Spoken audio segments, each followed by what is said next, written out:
will prevail.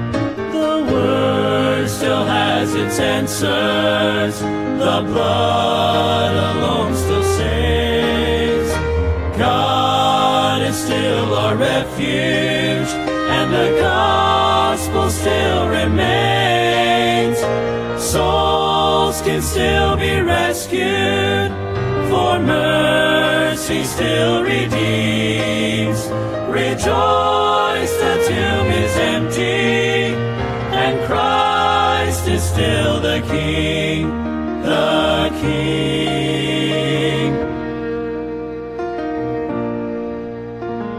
Never be discouraged, or let your heart forget. There is hope and victory, for Jesus conquered death. He'll return in power, but till that glorious day, lift his banner higher, stand strong and keep the faith. The Word still has its answers. The blood alone still saves. God is still our refuge, and the gospel still remains. Souls can still be rescued, for mercy still redeems. Rejoice, the tomb is empty, and Christ is still the King, the King. Unchanging and unmoving, sovereign and supreme, our hope and our salvation, we still declare, we still believe. The Word still has its answers. The blood alone still saves. God is still our refuge, and the gospel still remains.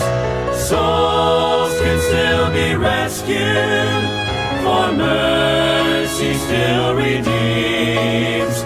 Rejoice, the tomb is empty, and Christ is still the King. Souls can still be rescued, for mercy still redeems. Rejoice, the tomb still empty. Rejoice, the tomb still empty. Rejoice, the tomb still empty. And Christ is still the King. Christ is still the King.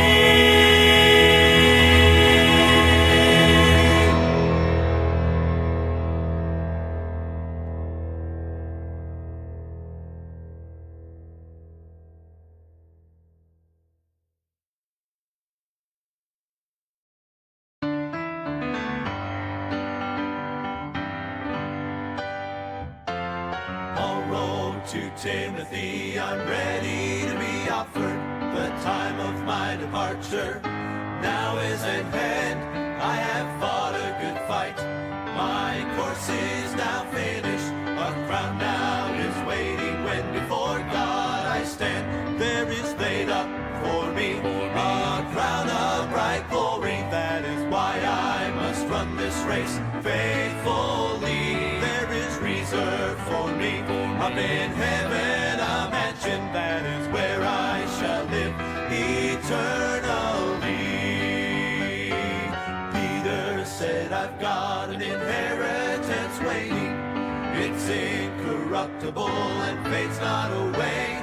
I am kept by God's power through faith unto salvation. It now is awaiting to be revealed someday. There is laid up for me a crown of bright glory. That is why I must run this race faithfully. There is reserved that is where I shall live eternally. There is laid up for me a crown of bright glory. That is why I must run this race faithfully. There is reserved for me up in heaven a mansion. That is where I shall live eternally. Well, there is reserved for me up in heaven a mansion. That is where I shall live eternally.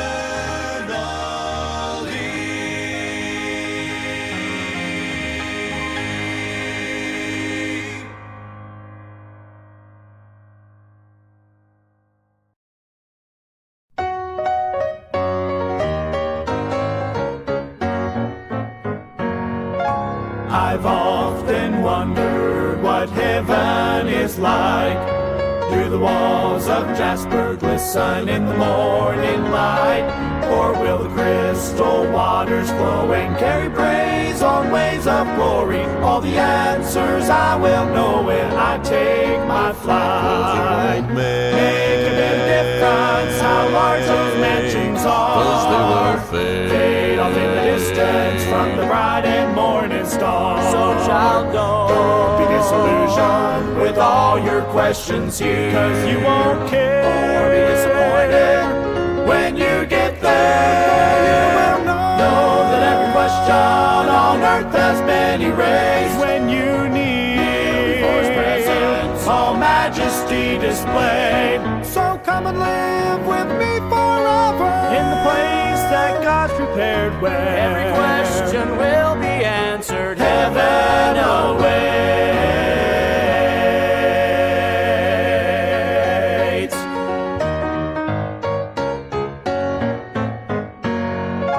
What will heaven choir be singing when I get home? Will it be a new song never heard here below? Oh, I could ask a million questions, but when I am in His presence, there will be no need for guessing. Then I will know. 'Cause it won't make a bit of difference how large those mansions are. 'Cause they will fade off in the distance from the bright and morning star. So child, don't be disillusioned with all your questions here, 'cause you won't care or be disappointed when you get there. You will know that every question on earth has been erased when you kneel before His presence, all majesty displayed. So come and live with me forever in the place that God's prepared, where every question will be answered. Heaven awaits. Make a bit of difference how large those mansions are. Fade off in the distance from the bright and morning star. So child, don't be disillusioned with all your questions here, 'cause you won't care or be disappointed when you get there. When you get there, know that every question on earth has been erased when you kneel before His presence, all majesty displayed.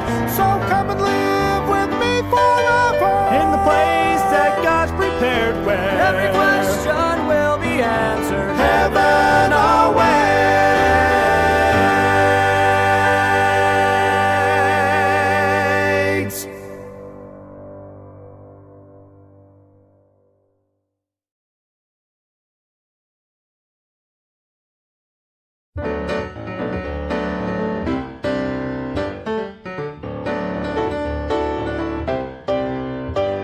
Elijah climbed the mountain, he was feeling down and out.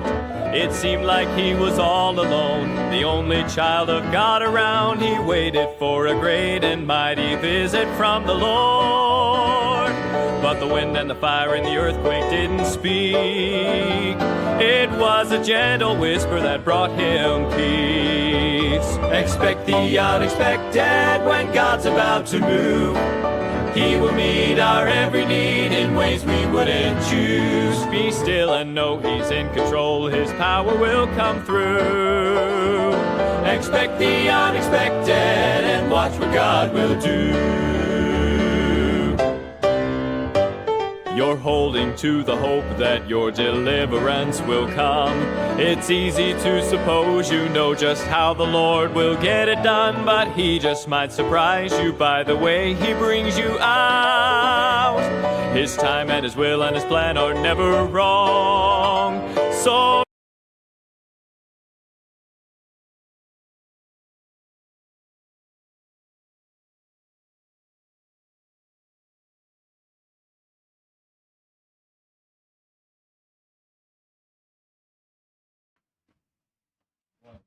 Alright, so magandang umaga mga members at salamat sa Panginoon na muli tayo magkasama-sama sa umagang ito at salamat sa panibagong buhay, panibagong pagkakataon na tayo po ay makapaglingkod na naman sa Panginoon sa araw na ito. So napakabilis ang panahon at ngayon ay nasa labing isa na ng pangalawang buwan ng taong 2026.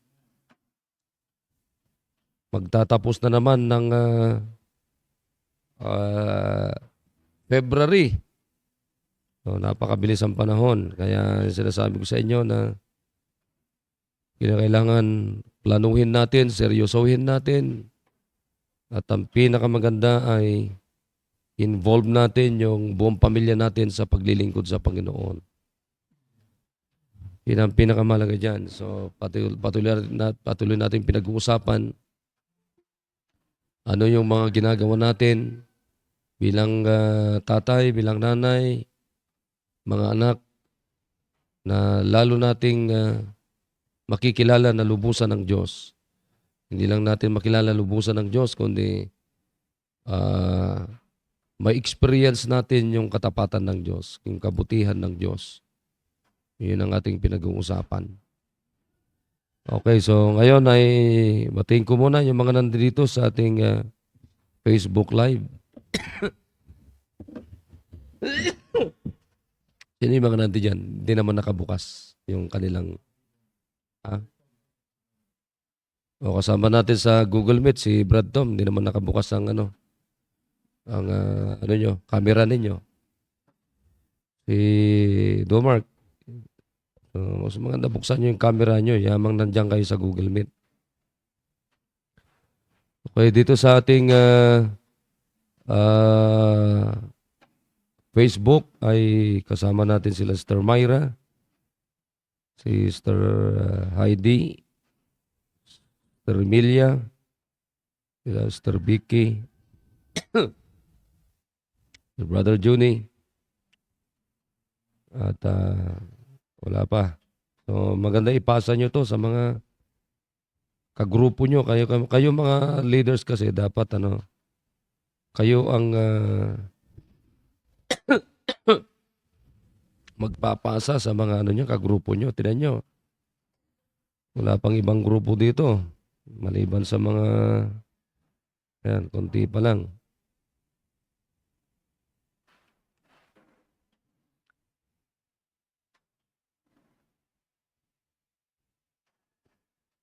O yan, nandun si Brother Rudy.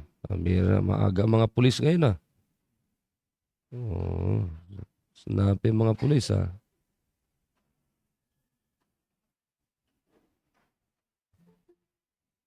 Ayan, okay, sige. Simulan na tayo sa ating pinag-uusapan. Alam nyo, maganda na pinag-uusapan natin. Ano ang ating ginagawa mula sa tatay, nanay, hanggang sa mga anak para lalo nating makilala ng lubusan ng Diyos. Iyon ang ating pinag-uusapan. Yan yung tema natin sa buong taong ito. Palagi ko pag hindi pa naman natin nakilala ng lubusan ng Diyos hindi na nakasalanan ng Diyos, hindi ko nakasalanan, kasalanan nyo na yan. Okay, sige. Simulan mo na, Brother. Morning po sa ating lahat. At napakaganda po yung ating tinatalakay. At napakaganda na habang tayo po ay nakikinig, nagdi-devotion, ay merong naidadagdag na kaalaman, karunungan sa ating sarili at higit sa lahat sa ating pamilya. At napakaganda na ito yung maging gabay po natin, lalong-lalo na sa paglilingkod sa Panginoon together with our family. At to start with ay napakaganda na makita natin yung kagandahan ng isang pamilya na naglilingkod sa Panginoon. Dahil sabi nga ng Biblia, let me start this verse and Psalms 127, a very familiar na talatan na palagi nating binabasa, na ito yung patuloy na nagre-remind sa bawat pamilya po natin, sa bawat tahanan po natin, na pag wala ang Diyos sa ating tahanan ay walang kwenta. Walang silbi, walang kabuluhan ang pinagpapagalan, trabaho o kaya ginagawa ng bawat miyembro ng pamilya pag walang Diyos. Kaya nga sabi rito, except the Lord build the house, they labor in vain that build it. Except the Lord keep the city, the watchman walketh, but in vain. So makita natin ay napakahalaga yung leadership ng isang tatay at maging sa nanay sa isang pamilya na naglilingkod sa Panginoon. Kaya napakalaga, unang-una, para hindi tayo magtatagal dahil sabi ng Biblia, kailangan may kinalaman ng Diyos sa ating pamilya. May connection ang pamilya po natin sa ating Panginoon. Well, without the Lord Jesus Christ, without God, ay dadalhin tayo sa hindi magandang kalagayan. Kaya nga, unang-una, we must have a God-fearing parents. Number one, na makita sa tahanan para tayo po ay lalong makakilala sa Panginoon ay meron tayong God-fearing na magulang. Ito yung napaganda na makita natin sa loob ng tahanan.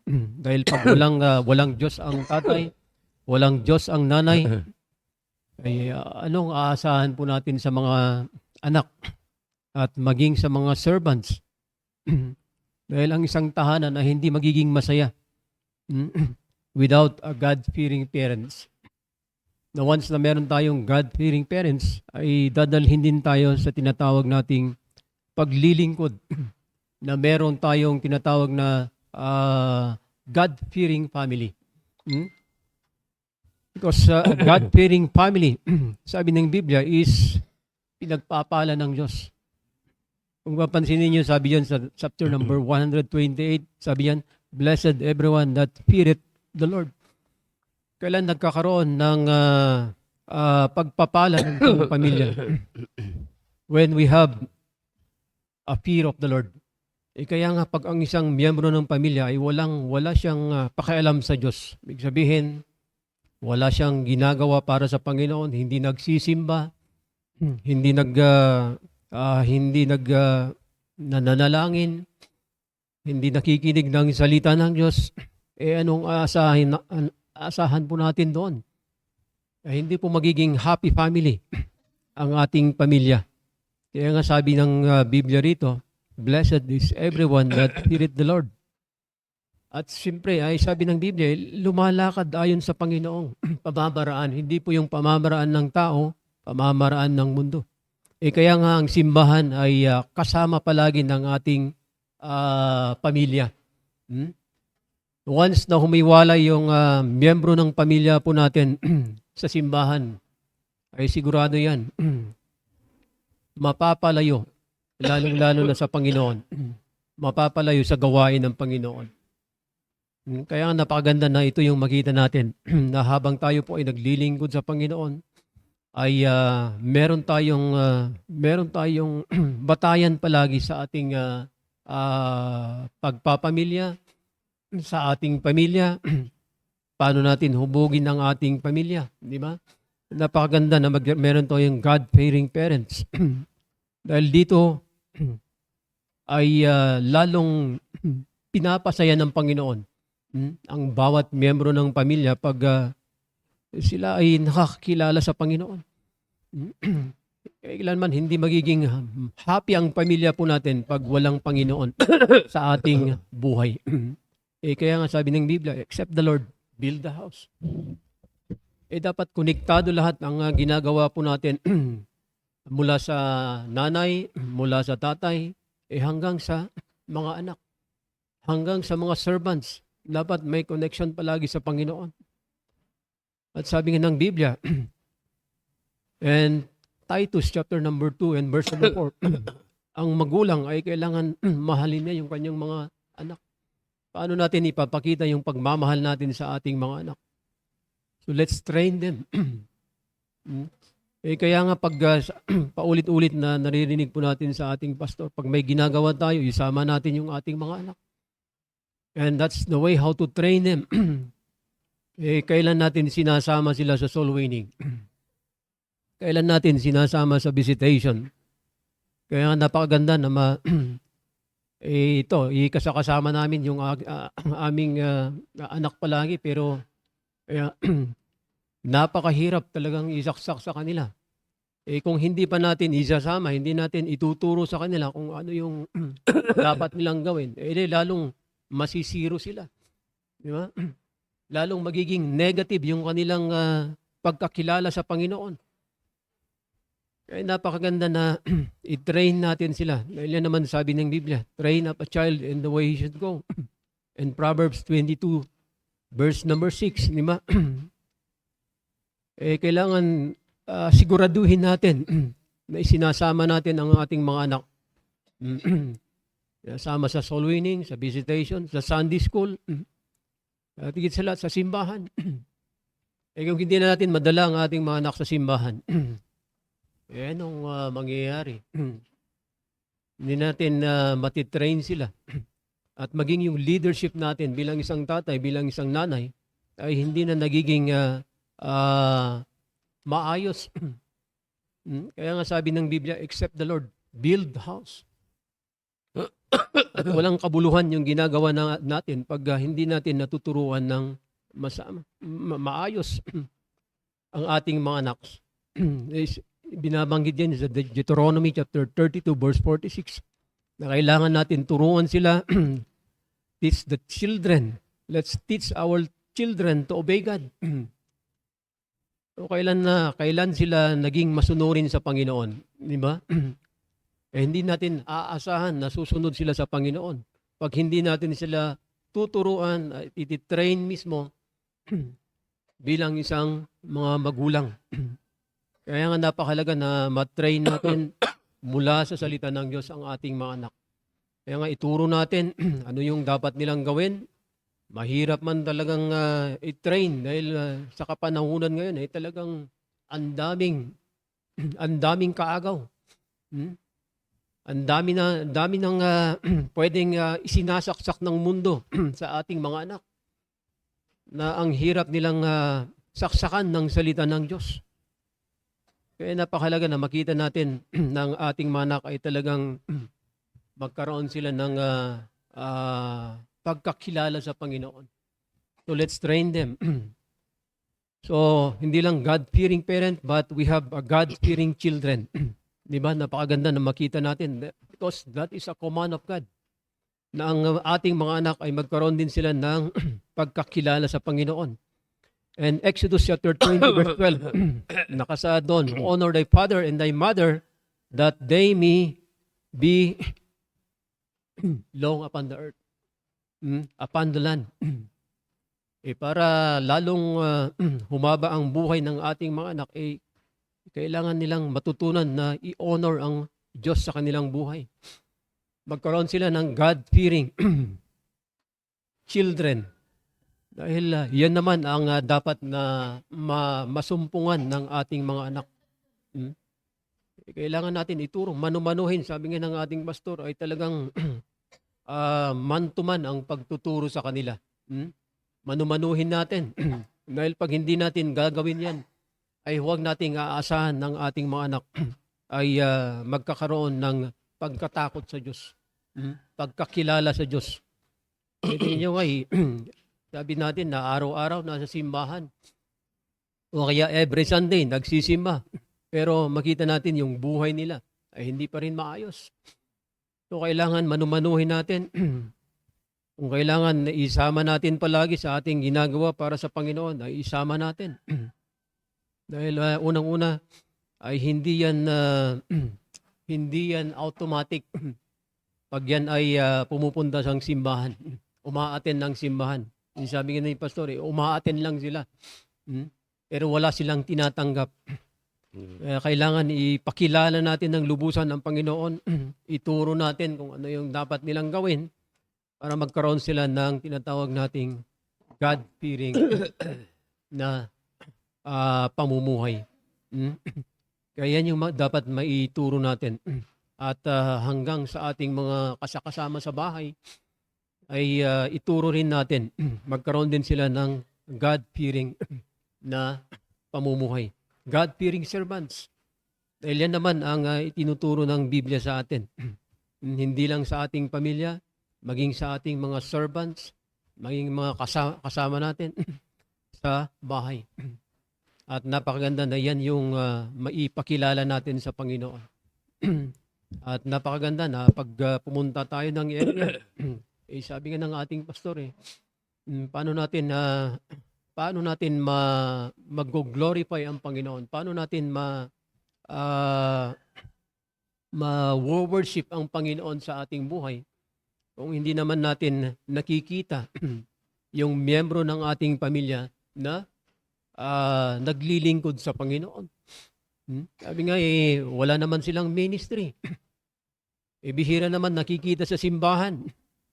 Paano magkakaroon ng tinatawag nating God-fearing children or God-fearing family kung wala namang ginagawa para sa Panginoon? At sa biyaya ng Panginoon ay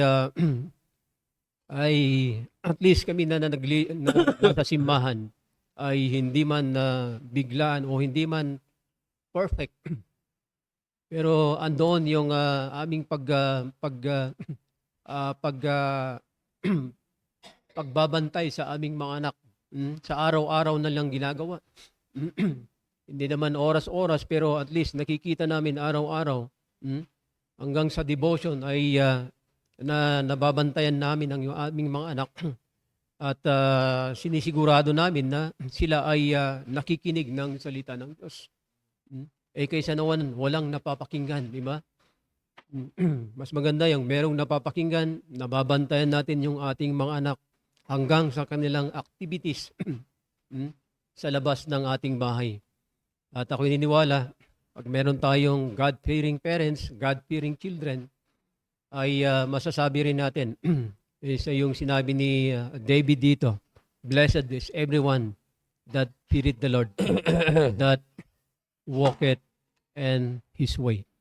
Lumakad tayo ayon sa salita ng Diyos, ayon sa pamamaraan ng Diyos sa ating buhay, maging sa ating pamilya. Good morning. God bless po. Amen, amen. Okay. So, alam nyo, sabi ko lagi sa inyo, wala nang ibang pinaka-importante sa loob ng tahanan kundi ang Diyos. Kahit ilagay mo dyan, kahit limpak-limpak na pera, meron ng buong pamilya, kung wala namang Diyos, magulo pa rin yan. Magulo pa rin yan. Kahit gaano kaganda ang bahay, pagka ang nakatira naman ay wala namang Diyos, walang ganda ang bahay. Tandaan natin yan. Kaya dapat hindi issue yung bahay, hindi issue kung anong merong sa loob ng bahay na material na bagay. But the main thing in our own families ay walang iba kundi ang Diyos. Yun ang pinaka-importanting pahalagahan natin. Object or main person in the home. Sino yun? Diyos.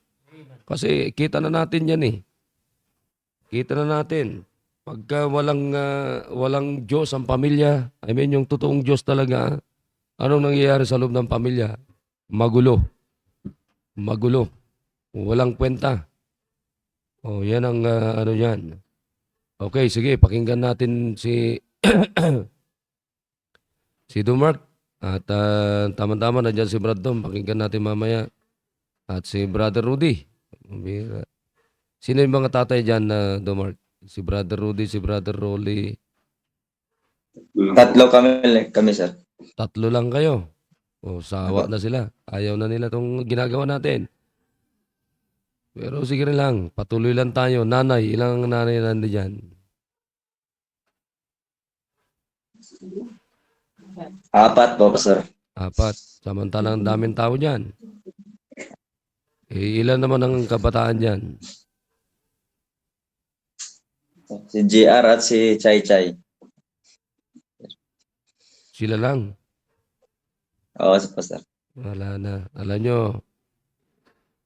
kayo mga magulang, ito paalala, prangkahan na sinasabi ko sa inyo. Halimbawa, wala na kayo sa pamilya ninyo. Meron pa kayang susunod na Kristiyano sa loob ng bahay nyo? Sa tingin ko, wala na eh. Kung hindi sila magbabago ng maaga, biro mo, dinala na natin ang devotion yan, pero hindi nyo kayang, hindi nila kayang umaten at hindi nyo sila kayang paatinin. Ano? Pagka wala sa loob ng bahay ninyo, nasa ibang bahay na yung devotion, wala na. Wala na sila. Lusaw na sila. So yan ang titignan ninyo. Kaya nga ito naisip-isip natin na ganito. At lalo na si Pastor Hill, siya nag-isip na nalangin na ganito ang tema natin. Kasi ang pinakamahirap talaga sa pamilya ay hindi yung wala kang maisaing eh. In fact, mas madaling hanapin yung isaing, yung pagkain sa pamilya. Pero ang mahirap hanapin, makita, yung Diyos sa pamilya. Yun ang pinakamahirap eh. Kasi nga, yung unbeliever nga eh. Madali maghanap ng isaing eh. Madali lang naman yan eh. Pero ang tanong ko ganito. Ang tanong natin ganito. Pakinggan niyo maigi. Merong naisasaing, merong pagkain sa pamilya, pero nakakalungkot, walang Diyos. Now, isipin natin na maigi. Halimbawa, wala na tayo. Tayo itong generation natin na ito ako, si Brother Rolly, si Brother Rudy. Tignan niyo yung anak ninyo. Pagmasdan ninyo yung mga anak ninyo. May Diyos ba talaga sila? Katulad yan, sila Michael. Hindi nga nagsisimbayan ng Brother Rolly, ng Miyerkules, nagsisimbayan.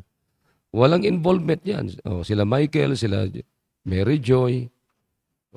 Anong involvement yung mga yan? Wala naman eh. So, yan ang nakakalungkot. Halimbawa, wala na kayo. Sino pa kayang Kristiyano sa loob ng pamilya nyo?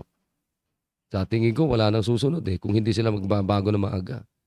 Kasi wag tayong magkumpiyansa sa tawag dito, sa mga pananalita mula sa kanilang bibig. Wag tayong magkumpiyansa doon. Kasi madali lang naman i-memorize na tinanggap ko si Kristo. Madaling i-memorize yan. Oo. Madaling na magsalita na, may Kristo ako, may Diyos ako. Tinanggap ko naman. Alam ko naman. Pag ganyan ang pananalita nila, ay wala silang pinagkaiba sa dyablo. Oo. Kaya yun ang titignan nyo lagi. Yan ang pinakamagandang titignan nyo lagi. May Diyos ba talaga sila? And what is Christianity after us? Itong generation natin na to halimbawa ikaw rin, Brother Rudy. Halimbawa, wala na kayo ni Sister Joyce. Kristiyano ba yung mga anak ninyo? Sige nga. Kristiyano ba talaga sila? Bihira kong makita yan eh. Si Raquel, bihirang mapunta ng simbahan yan. Si JR, kung hindi ka sa kasama ni Sister, Joyce yan, nasa simbahan pa kaya yan. So, linawin nyo. Kasabi ko sa inyo, pag hindi tayo totoo, hindi tayo consistent, hindi tayo desidido, determinado sa pagiging Kristiyano natin, ako kitang-kita ko sa inyo, pagiging Kristiyano. Itong generation natin na ito. Pero paano sila? Sila hindi ko makita eh. I'm not judging them. I'm just telling you what I'm seeing to them. What I've seen from them. nakikita ko sa kanila, hindi ko kayo hinuhusgahan. Sinasabi ko lang yung nakikita ko. Pag wala na tayo, sige nga. Kaya nga pinapakita ko sa inyo to eh. Maging si Brad Tom, sinasabi ko sa kanya ito. Halimbawa, wala na tayo, itong generation natin ito. Halimbawa sila Maureen, ito, sila Sarah, sila tatahaking kayan talaga nila ang Panginoong si Kristo? Ewan ko lang. Ngayon nga, hindi natin mahugot-hugot sila eh. Mahirap silang hilain sa... tinan nyo sila Raquel. Anong involvement nila sa soul winning? Sila Raquel. Sila Mary Joy. Sila Michael. Anong involvement nila sa soul winning? Meron ba? Kung wala, nako, delikado yun. Delikado yun. Sige, may sweldo na kung may sweldo sila. Pero nasan yung Diyos sa kanilang buhay? That's the worst, mga kapatid. Maniwala kayo sa akin. Kung hindi kayo maniwala sa sinasabi ko, at may mga pagkakataon pa na minamasama ninyo yung sinasabi ko, sige, masama na akong kung masama. Pero alam ng Diyos na itong sinasabi ko sa inyo, ito ay totoong malasakit na nanggagaling sa Diyos. Sasabihin ko sa inyo, totoo to, hindi ako plastic sa sinasabi ko. At magiging plastic ako pagka hindi ako magsasalita ng ganito. Maniwala kayo. Kaya nga sabi ko, if you don't like my words, my principle, my leadership, maraming mga dyan, maraming mga simbahan dyan na walang pakialam sa pamilya natin. Maraming mga pastor dyan. Wala silang pakialam sa pamilya nyo, pero may pakialam sila sa pera ninyo. Yan ang totoo niyan. Sige, Dumark. Sir, good morning po sa ating lahat. Short, gusto ko lang po i-share ito. At kailangan din ng ating pamilya. Knowing God in the home and you have peace in the home. Kaya yun ang kailangan natin kasi maraming pamilya talaga ngayon na hindi natin makita yung kapayapaan yung sa tahanan natin kasi puro magugulo. Diba? So yun ang kailangan hanapin natin, yung peace. Knowing God in the home and you have peace in the home. Dito po tayo sa Ephesians chapter 2 verse, basahin ko lang ito sa 13 verse 12 hanggang 14. Sabi ng Bible, that at that time ye were without Christ, being aliens from the commonwealth of Israel and strangers from the covenants of promise, having no hope and without God in the world. Verse 13, but now in Christ Jesus, ye who sometimes were far off are made nigh by the blood of Christ. Verse 14, for he is our peace, who hath made both one, and hath broken down the middle wall of partition between us. Alam niyo po, sa totoo lang, ay yung pinag-uusapan natin itong knowing God in the home, sa ating tahanan, ay napakalaking bagay po sa bawat pamilya. Tama yung sinabi ni Pastor kanina. Sino kayang susunod na henerasyon sa pamilya natin? Sila din ba ay kagaya din natin? Merong Diyos sa buhay natin at pinaglilingkuran. Pero yung mga anak natin ay malayo sila sa katotohanan. Kaya yun nga, dito sa ating binasa, alam naman natin ang sumulat nito ay si Apostle Paul. Sinulat niya ito, the church at Ephesus. Sinulat niya ito during Paul's imprisonment. So sinulat niya ito sa Ephesus to strengthen the believers. Para sabi ng to strengthen, talagang pinagpatibay. Pinapatibay ang pananampalataya. Kaya dito sinabi ni Paul, verse 13, kung ano ang kalagayan natin noon. Sabi nga dito sa verse 12, sa binasa natin, that at that time ye were without Christ. Wala tayong Kristo noon. Diba? Saan tayo nanggaling bago tayo napunta sa ganitong kalagayan na merong Kristo, nakilala natin ng Diyos? Galing tayo sa walang Diyos, being aliens from the commonwealth. Diba? Pag sinabi nating aliens, walang permanenteng lugar, walang permanente. Talagang alien nga kaya nga alien walang permanent address. Di ba? So, nakakalungkot ng buhay natin, ganun tayo noon, no? Wala tayong permanenteng buhay. No, nung wala tayong Kristo sa buhay natin, wala talaga, pakalat-kalat lang tayo. Wala tayong kapag-asa-pag-asa. And without God in the world, wala tayong Diyos. Yun ang nakakalungkot. No? Doon tayo nanggaling. Nanggaling tayo sa walang Diyos. Pero salamat.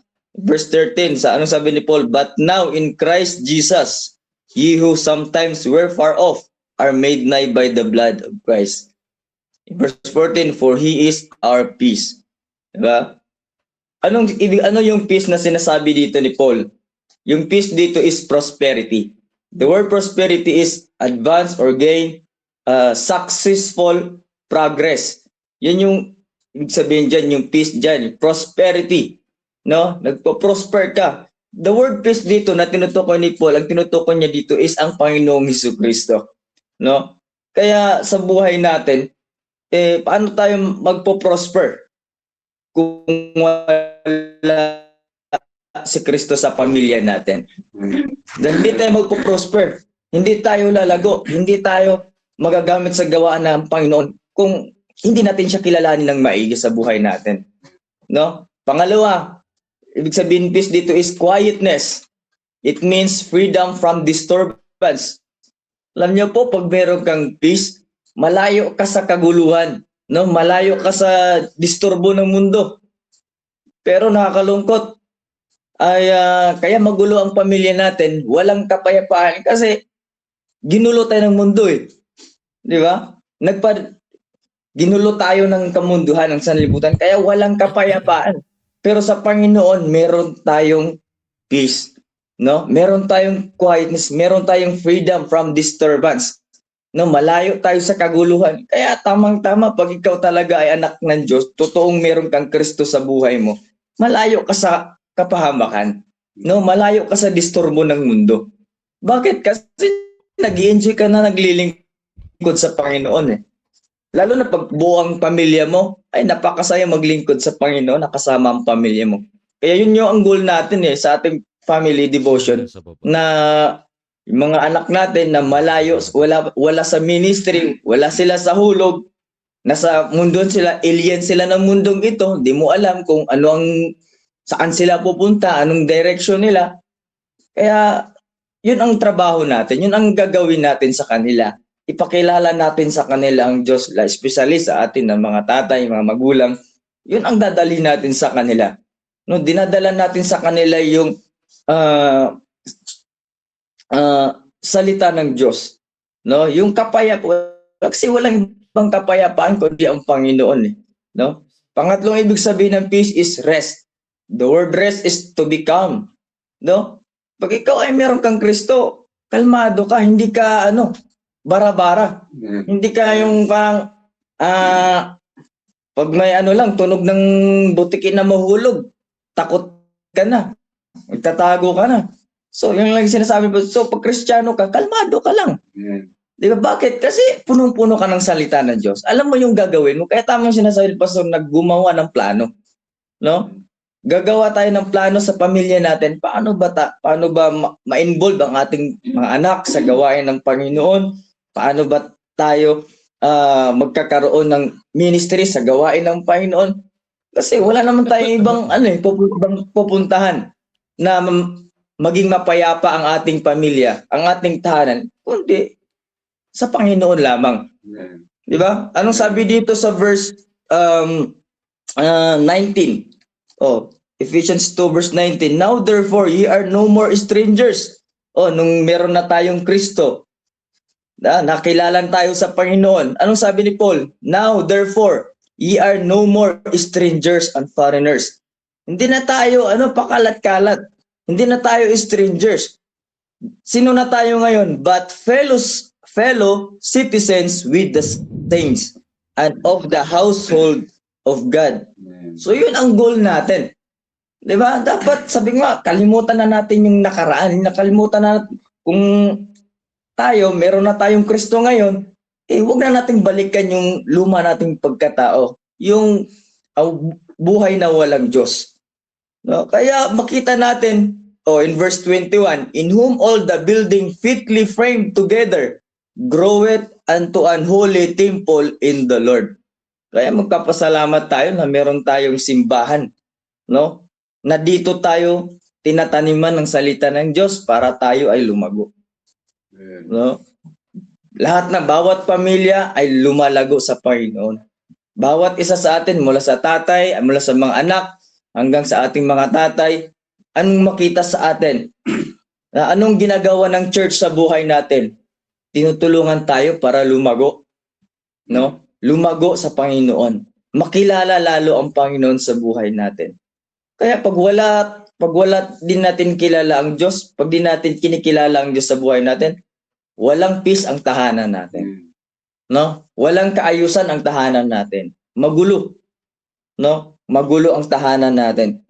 Kaya ang goal natin, no, ay tayo ay magsama-sama, magtulungan, isang pamilya tayo sa Panginoon, magtulungan tayo na mga anak natin, dalhin natin sila sa Panginoon. Ibalik natin sila sa gawain ng Panginoon. Involve natin sila sa simbahan. Kaya nga, maganda sinabi ni Paul together grow it unto an holy temple in the Lord. O saan tayo lalago? Tama yung sinabi kanina. Hindi tayo lalago kahit marami kang pera, marami namang magandang bahay mo. Hindi tayo lalago doon. Position mo, trabaho mo. Saan tayo lalago? Specifically, holy temple in the Lord. Doon tayo lalago. Habang tayo ay nakikinig, kinikilala natin ang Panginoong Jesucristo sa bawat pamilya po natin. So, yun lang po ang gusto kong ibahagi ngayong umaga. Salamat po, Pastor. Amen, amen. Ayan, totoo yun. Kaya maganda yung, tinan nyo ito mga kapatid bago natin pakinggan si Brad Tom. Tinan nyo, saan kayo nakafocus sa ngayon sa inyong pamilya? Okay? Saan kayo nakafocus? Dalawa lang naman Ang saan nakafocus ang maraming tao? Number 1, temporal things, and number 2, eternal things. Ang tanong ko sa inyo, saan nakafocus and what is the main objective in your family? Sige nga. Ang objective nyo ba ay nakafocus sa sa temporal or eternal? Tignan nyo na maigi Saan nakafocus? Saan kayo naggugugol ng inyong pansin? O anong pinagtutuunan ng pamilya nyo? Is it eternal or temporal? Alam nyo, pagka nakafocus lang kayo, nakatutok lang kayo sa temporal, diyan na magkaloko-lokong pamilya nyo. Maniwala kayo sa akin. Maniwala kayo sa akin. Hanggang sa makita-kita nyo, sarili nyo, wala na. Magulo na yung anak mo. Sige, nakafocus lang sa pera. Yung anak mo, walang pakialam niya sa soul winning, sa visitation. Walang pakialam yan sa pag-aakay ng kaluluwa. Sabi ko nga, bakit? Yung anak mo, nakano lang worldly siya ngayon, saan babagsak yung pamilya? Hindi babagsak sa kamunduan. Anong ibig sabihin? Anong sabi ng Biblia? Love not the world, neither the things that are in the world. Bakit? Ano ba? Bakit hindi po pwedeng mahalin ang mundo? Nandiyan yung pride of life, lust of the eyes, lust of the flesh. Diba? And those are temporal things and wicked things. At pag na-focus doon yung anak ninyo, hirap na lang nila ngayon mahalin ng Diyos. Okay, tinan nyo. Hirap na pilitan pa, hilaan pa. Paatinin mo ng pananambahan, linggo ng umaga, linggo ng hapon, Wednesday, paatinin mo, hilaan pa yan. Di ba? Para kayong nakikipaghilaan sa kawayan na pasalungat. Lalo na yung mag-involve sila sa soul winning, visitation. Sige nga, I-check nyo yung mga anak ninyo. Kayo mga nakikinig sa akin ngayon. Oh, involved ba sila sa soul winning? Oh, involved ba sila sa visitation? Pag hindi sila involved, pasensya na kayo sa salita ko, mga kapatid. Pero alam ninyo, alam ng Diyos yan, hindi ako nanghuhusga. Hindi yan Kristiyano. Oh, hindi yan Kristiyano. Kung paatin-atin lang yung anak ninyo, wala silang involvement, hindi Kristiyano. Hindi Kristiyano yan. Oh, umaaten lang siya.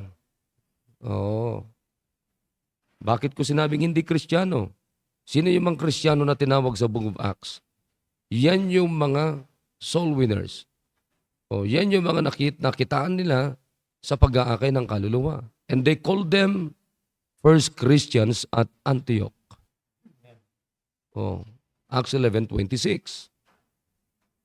So bakit sila tinawag na Christian? Because they are soul winners. Oh, yun yung nakita nilang buhay nila. Eh yung anak nyo, atin-atin lang yan para mapanghinihila na kawayan, pasalungat. Oh, Kristiyano ba yan? Hindi nga nagso-soul winning. Wala nga silang pagnanasang mag-involve. Oh, di ba? Hindi yan Kristiyano, maniwala kayo sa akin. Hindi yan tunay na Baptist. Umaatin-atin lang yan. So, makinig din kayo mga nandiyan sa Facebook. So, baka ganun din sa inyo.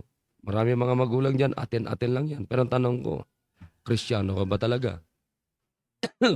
Hirap pa nga kayo umatin ng linggo ng umaga Linggo ng hapon. Oh. Lalo na yung Wednesday, lalo na yung mag-involve kayo sa soul winning. Gawin yung ginagawa namin na nangangatok ka. O sige nga, sinong mga anak ninyo na gumagawa niyan? Maging kayo mga magulang nga, hirap pa kayo Diba? Ang tanong ko, Kristiyano ka ba? O si Brad Dom, pakinggan din natin si Brad Dom.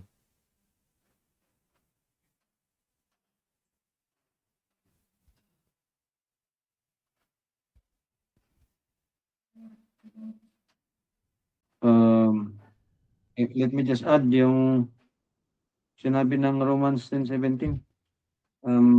So then faith cometh by hearing and hearing by the word of God.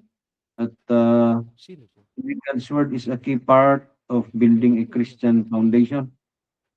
At sa family devotion ay nakakapakinig tayo ng salita ng Diyos dito, principles, katulad ng mga sinabi ni Pastor, together with our family. Kaya anong narinig natin kay Pastor kanina? Ano yung focus natin sa buhay? Amen. Yung eternal, which is and then sabi niya, wag mahalin ang mundo, o love not the world. At isa pa ay involvement. So sabi ni Pastor ay hindi Christianity pagka nag-attend lang. On my part, kasi yun nga nung one time kinausap ako ni Pastor, which is sabi ko na even mga batang to, pagka iniiwan ko to, wala na, kaya maganda na ginising ko na rin sila at para makasama sila sa devotion hanggang mamaya maalalayan hanggang sa makakain, makaalis man lang papuntang church sasama sa area. Pag punta rin sa office. At kung hindi gagawin, wala. Nakatulog lang. Kaya since family, ang pinag-usapan natin ay ito yung talaga, ako din ito yung isang fear o inaalala. Ano na kayang kahihinat na itong mga sumusunod kung pagka natapos na yung term natin dito sa lupa ay nakuha nila kaya yung puso ng mga magulang sa buhay Kristiyano. Basically yung naiintindihan nila katulad ng mensahe last Wednesday patungkol sa soul winning. Kaya kahit nung pauwi kami, sinasabi ko sa kanila na dapat buhay natin yan. At yan natin ipapakita ang pagmamahal natin sa Diyos.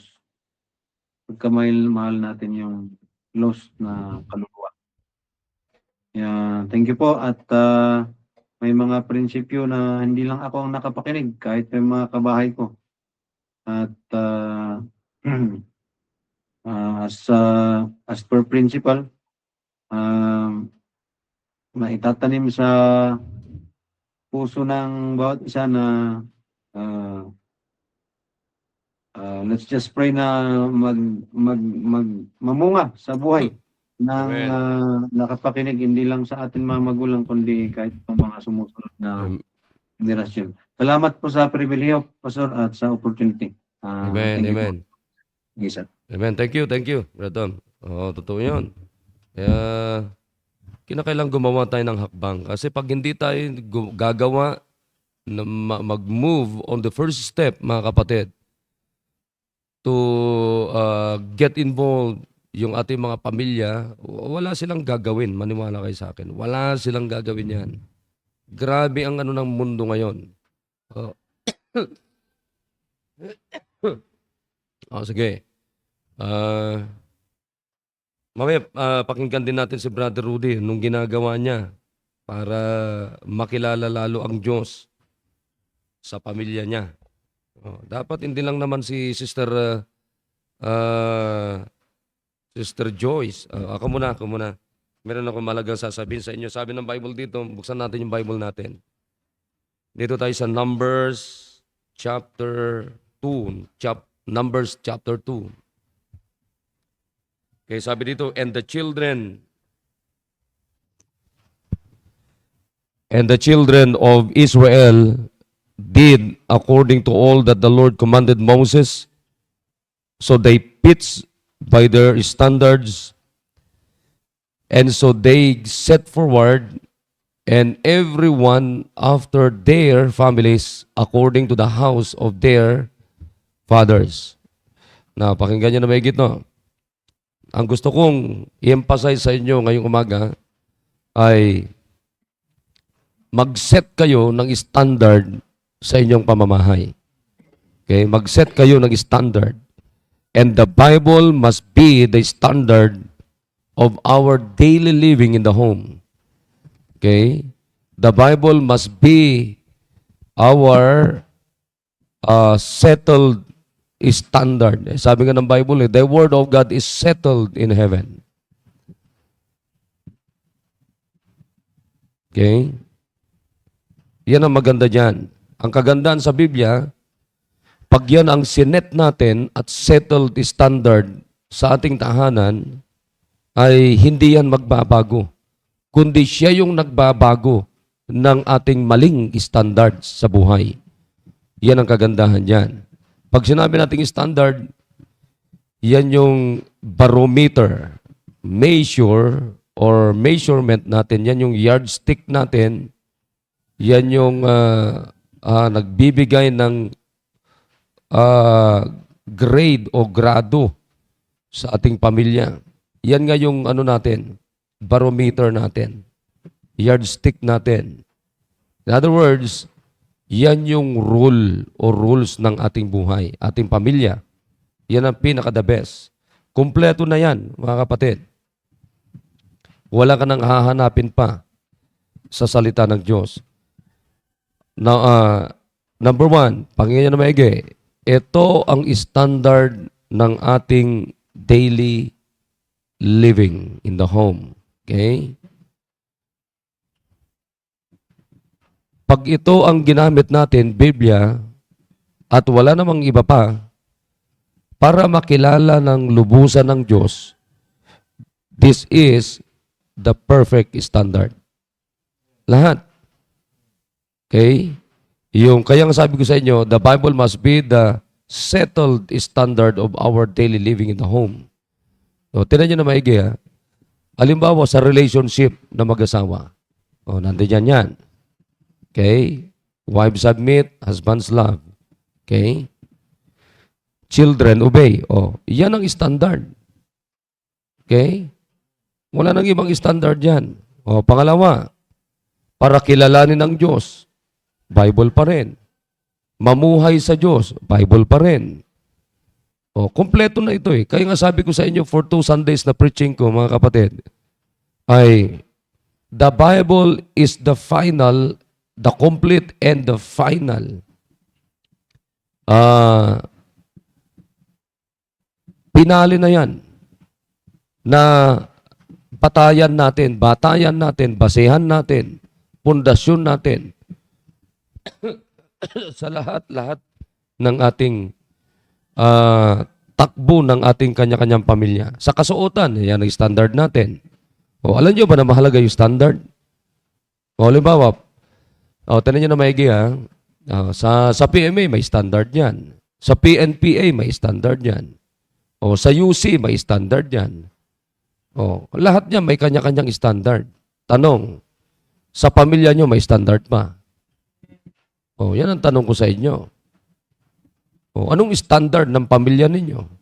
Sa pag-aasawa, meron din tamang standard. Diba? So, ang tanong ko sa inyo, mga kapatid, sa inyong kanya-kanyang pamilya, do you have a standard? Sige nga. Meron ba kayong, mga tatay, makinig kayo, mga magulang, meron ba kayong sinet na standard sa bahay ninyo? Pag sinabi kong standard, again, yung rules sa pamamahay ninyo. Meron bang nakaset na rules sa pamamahay ninyo? Meron bang sukatan sa pamamahay ninyo? Anong kung nag-set kayo ng sukatan sa pamamahay ninyo? Anong sukatan ninyo? What is your set measurement, yardstick or rules sa inyong bahay? Do you have that? Sige nga. Ayoko ng araw-araw yun, sinasabi ko sa mga kasama ko dito. Number 1, lagi kong sinasabi sa mga kasama ko dito. Number 1, ayoko ng tamad. Ayoko ng tamad. Basahin niyo yung Biblia niyo. Read, especially the book of Proverbs. Halos lahat ng chapter yan, pinag-uusapan patungkol sa katamaran. Ano sabi ng simulat sa pool? Anong sabi ng Diyos? Sa book of Genesis, ano sabi niya? Kumain ka sa pamamagitan ng pawis mo. Anong sabi ni Paul? Huwag naman pakainin yung hindi nagtrabaho. Di ba? Dito, yung mga nag-aaral sa labas, sabi ko, bago kayo pumasok, dapat may ginawa muna kayo bago pumasok. Katulad sa bahay ninyo.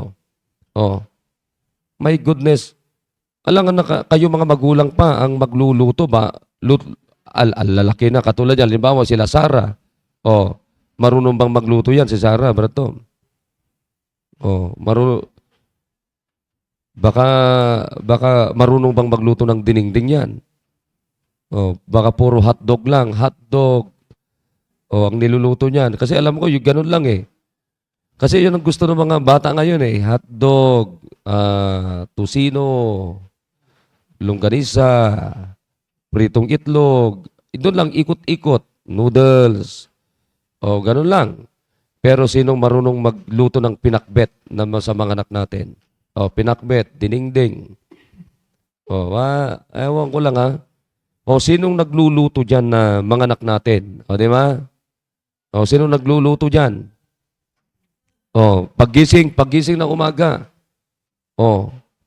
Magulang pa rin nagluluto. Nang gigising. Gising ka na JR, papasok ka na. Pupungas-pungas pa sa JR. Mamaya makita mo, nakabihis na. Pero hindi pa nagilamos. Kakain na. Hindi man lang nakawalis dyan sa loob ng bahay. Hindi man lang nakapunas dyan. Hindi man lang nakalinis sa CR. Mostly, mga kapatid, ganyan katamad ang mga anak natin.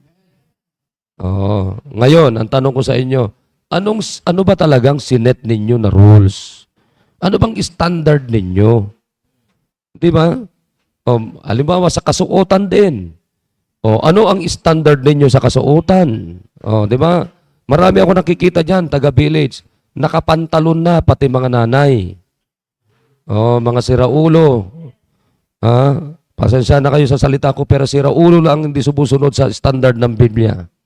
Mga may topak ang mga hindi sumusunod sa standard ng Bible. Bible to eh. Bakit ayaw natin sundin? Di ba? Marami dyan. Oh, meron nga akong sinupla eh. Nag-post pa sa ano eh. Oh, alam niyo yan. Kayo mga nanay dyan. Pa-post-post pa kayo sa Facebook. Oh, nakapantalon naman kayo. Di sinupla ko kayo. Pa-post-post pa kayo. Pa-picture-picture pa kayo. Nakapantalon ka naman, sister. Oh, bati naman ng iba. Oy, nice picture. Ganun-ganon naman yung mga siraulo din.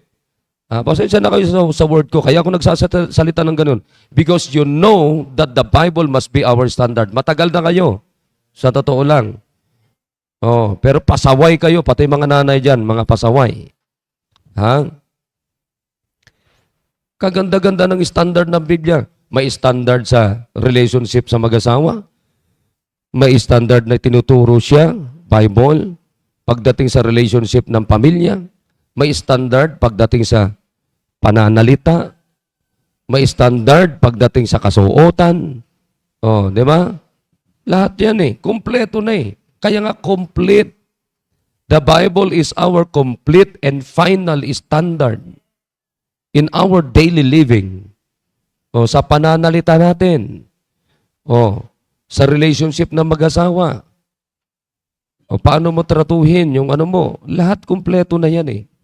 Kaya yun yung naririnig nyo dito. Linggo-linggo. O pero ang tanong ko sa inyo, anong standard ninyo?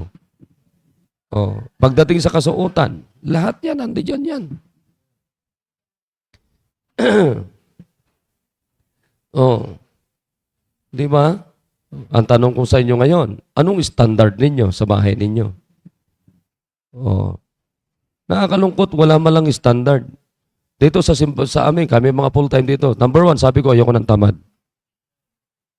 Pangalawa, ayoko ng palakad-lakad dito na hindi nakatakin na lalaki. Ayoko ng ganon. Ayoko ng palakad-lakad dyan na hindi nakatakin na lalaki. Ayoko ng parang nagtutur dyan sa umaga na hindi malaman kung anong ginagawa. Ayoko ng ganon. Dapat bago matulog ng gabi, meron na kayong sinulat na gagawin nyo para kinabukasan. Yan yung standard ko dito. Namuhay ako sa kanya hanggang ngayon. Ayoko na parang naglalakad ka lang dyan na palutang-lutang ka dyan na parang hindi mo alam kung anong direksyon mo. Daig mo pa yung nakasyabo. Sabi ko gusto ko yung ganon, yung talagang may standard. Sige nga. Ngayon, yan ang sundin. Alam nyo kasi, pag may pre-needs ako, sundin nyo, huwag nyong kontrahin. Pag may preaching, huwag ko kontrahin. Huwag didebatihin. Katulad ngayon, narinig nyo na naman ito. Actually, preaching ko to sa linggo eh. Hindi ko lang na-preach nung linggo na kahul na sa oras eh. Ngayon, ano ba talaga standard ninyo sa bahay? Anong sinet ninyo na basehan ng inyong standard? Sige nga. Kaya ang pangit nung walang sinusunod eh. Sabi nyo naman, ay Biblia. Pero ang tanong, how will you impose or insist your standard? Ako pag alam ko na ito, Bible yung standard ko, itong i-insist ko. Walang option. Walang choices. Tama na ito. Settled na ito eh. Di ba? Sabi nga ng Biblia, the word of God is settled in heaven. Settled na ito eh. Ibig sabihin, gawa na ito eh. Hindi ka nagagawa ng ng kung magdidiscover pa. Subok na ito eh. Kaya ito talagang sinet ko na standard ng aking pamilya. Sa inyo. Anong standard ninyo? Di ba? Pag sinabi natin standard, para maintindihan nyo pa, flag natin. Bandila mo, flag mo. O katulad ng ating bansa, meron tayong iisang flag lang sa bansa natin and that's our standard. That's our standard. Hindi pa iba-iba. Hindi maraming flag sa isa lang ang flag ng bansang Pilipinas. Ngayon, kayo, ilan bang flag ninyo? Ano na naman standard ninyo sa bahay? Okay, so I hope nagkakaintindihan tayo. Sige, pakinggan naman natin si Brother Rudy. May oras pa tayo.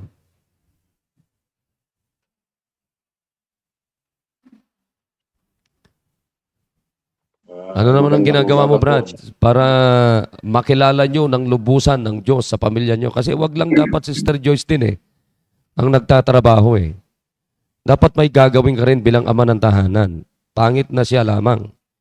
Sige, Brother Rudy. Magandang umaga po sa ating lahat, lalong-lalo po sa ating mahal na pastor. Totoo nga po na yung sinabi mo, sir, na dapat may surrender sa loob ng bahay na nakabase dito sa Bible, sa salita ng Diyos. Kasi ang para sa akin naman importante sa lahat itong salita ng Diyos na dito kami nakasalalay yung araw-araw na buhay naming pamilya. At yung dapat ang gawin ko, lahat talaga na kung namin nakabase sa salita ng Diyos, yung standard namin dito sa loob ng bahay. Kasi walang silbi yung pinagguguruan ko sa trabaho. Labas na kung magulo ang pamilya ko. Kaya kampante ako na kahit na sa trabaho ako, at least ang pinangungunahan ng aking asawa na nasa church pa rin sila, naka-attend sila. At ganun din sa akin na habang nasa trabaho, kung minsan nga talaga hindi ako naka-live. Pero kung naka-live naman po ako na nakikinig ako sa preaching. At tama naman po talaga na walang ibang yung tungkol sa prinsipyo, yung tungkol sa standard sa kundi nakabase sa salita ng Diyos. Kasi sa lahat naman siguro sa lahat naman ng institution siguro, yung mga tama na siguro lahat naman siguro na kinuha sa Bible, yung standard. Kaso mayroon nga talaga mayroon yung hindi nakabase sa Bible na ayon sa yung standard ng kamunduhan na pero lahat naman na mabubuti na galing din naman galing sa Bible, sa Word of God. Kaya bilang ama sa tahanan na to, talagang pangunahan ko yung pakikinig sa salita ng Diyos po, Pastor. At papasalamat din ako unang-una sa inyo, Pastor, sa yung araw-araw na review sa amin. Amen, amen. Yun talaga ang malaking pinapasalamatan ko sa inyo, Pastor po. At sana po wag magsawa kasi ako bilang magulang, yun ang gustong-gusto ko, Pastor. So, yun lamang po. Magandang umaga po.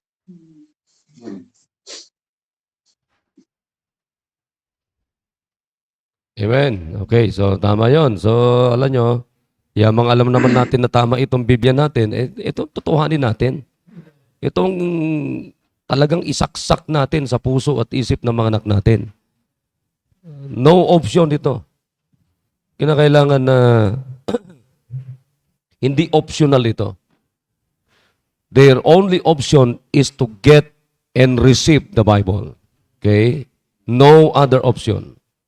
Or else, mga kapatid, magsisisi sila habang panahon sa impyerno. Maniwala kayo sa akin. Wala silang magagawa doon. Oo, wala silang magagawa. So again, salamat sa Panginoon na meron tayong settled standard. Okay? And that's the Bible. Their option, our children, our kids, their only option is to get the settled standard. Wala nang iba. Okay? Sabi ng Biblia, forever, O Lord, thy word is settled in heaven. O, di ba? O, anong magandang standard natin? Di yung settled sa langit. O, wala nang iba. Bakit ka kukuha ng standard mo hanggang lupa lang? Ayoko ng ganong standard sa buhay. Pinakamagandang standard sa buhay hanggang langit. Oh, yun ang pinakamaganda. So, anong gagawin natin? Di Bible. Oh, wala nang iba. Di ba? Kaya ito, paulit-ulit nyo sa mga anak nyo to. Paulit-ulit nyo to. Wala nang tatalo dito. So, I hope na may natutunan tayo ngayong umaga. Amen? Ayan. So, ngayon, Sabado ngayon, kasama natin ngayon si Sister Mercy. Ayan, nandito sa kabilang Google Meet. Magandang umaga po sa inyo. Ayan. 10 kayo ngayon. 10 kayo. Sister Mercy. Mahina yung niyo. Sister Emilia, nasan ka ngayon?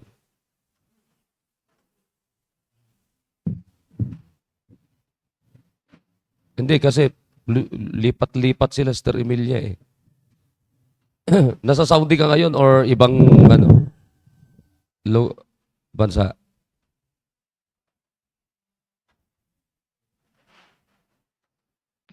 Sasabi, Pastor. Na lumipat kayo ng boss mo? O dyan Hindi sa... po, Pastor. Ah? Dito pa rin. Dyan pa rin. Oo. Same pa rin, Pastor. Oo. Sige, yung sinasabi mo kahapon na baka hindi ka payagan mag-on, naka-off cam ka sa klase mo. No problem. Sabi mo lang sa akin. Para Oo. So, okay. So, Sister Mercy, thank you sa pag-join mo sa ating devotion. Thank you po. Yes, sir. Opo. Thank you po. 10 kayo, banda ngayon.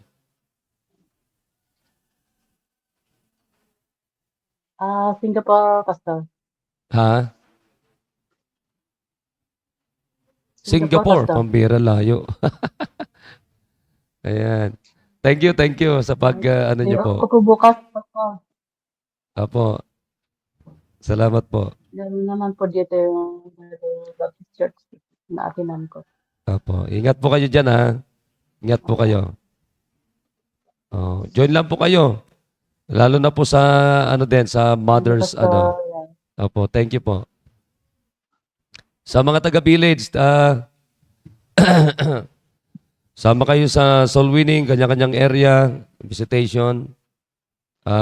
Thank you, Brother Rudy, Brother Rolly, sa pag-join. Salamat sa pagtanggap kay Dumark at pag-host ninyo ngayong umaga sa bahay ninyo. Sa mga magulang, mga kabataan na nandyan, tuloy-tuloy tayo, huwag tayo magsasama. Bradom, thank you sa iyo.